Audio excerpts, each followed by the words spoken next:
서울 영등포구의 한 먹자골목입니다.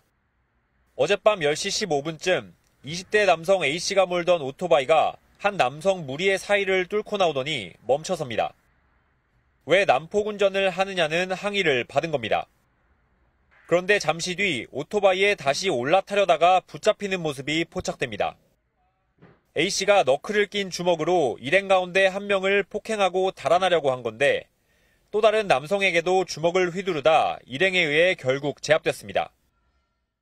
어떤 아저씨가 피 나는 걸 휘두르 이렇게 막고 있었고 주위에 사람들이 웅성웅성 있었고 라이더가 한 명이 서 있더라고요.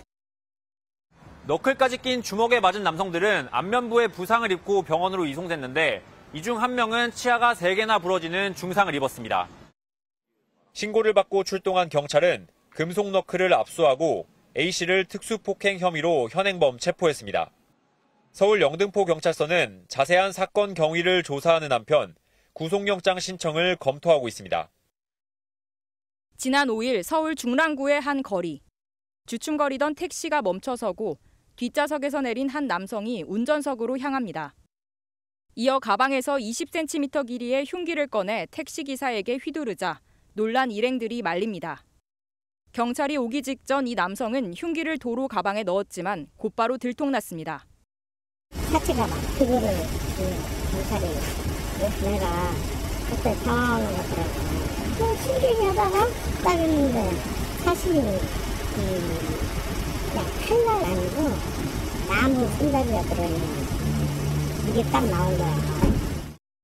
남성은 이곳에서 택시기사를 흉기로 위협했고 현장에 출동한 경찰에게 현행범 체포됐습니다.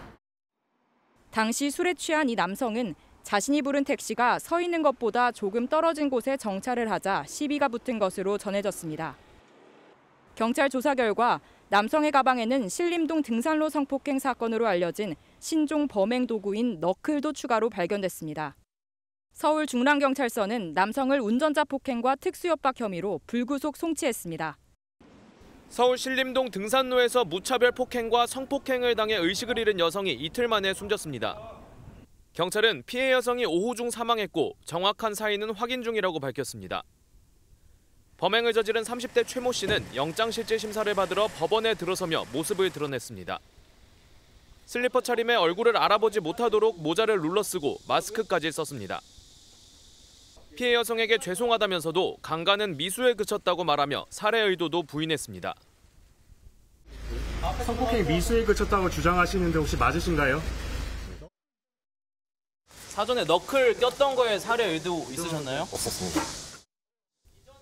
범행 직전 행적에 대한 질문에는 계획성을 부인했습니다.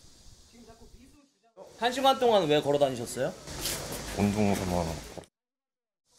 범행 도구였던 너클에 대해서도 입을 열었습니다. 너클 이전에도 계속 갖고 다니셨습니까? 네. 너클 주머니에 넣어놓고 다니셨던 겁니까? 네.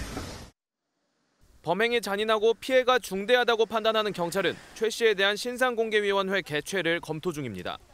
이번 사건은 앞선 조선 최원정 사건과 다르게 범행 도구로 흉기가 아니니까 다른 게 쓰였습니다. 바로 너클이었잖아요. 이 너클은 보통 호신용으로 많이 구입하지 않습니까? 호신용품이 지금 범행 도구가 된 겁니다. 네, 맞습니다. 너클 하면 사실상 호신용품으로 대표가 되죠.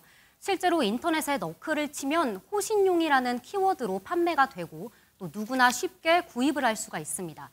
이 호신용이 끔찍한 도구가 돼서 돌아온 건데 과거에도 너클이 이런 위험한 도구로 쓰인 적은 있었습니다. 지난 1월 경기도 수원에서 금속 너클 폭행 사건이 일어나서 피해자가 실명 위기까지 갔었는데요. 이런 위험성 때문에 우리나라에서도 너클은 항공기 내 반입이 금지돼 있습니다. 그럼 다른 나라에서는 어떻습니까? 네, 영국에서는 소지 자체가 불법이고요. 네, 프랑스와 미국 일부 주에서도 사실상 불법 무기처럼 취급이 되고 있습니다. 그동안 우리나라에서 규제 필요성이 공론화가 되지 않았는데 경찰 사건을 계기로 부랴부랴 너클 휴대를 적발하는 방안을 검토하고 있습니다. 범행의 직접적인 수단으로 그렇게 부각이 된 게 그렇게 많지 않거든요. 등록제도 있고 허가제도 있고 구매 장부를 갖다가 이제 기입하게 하는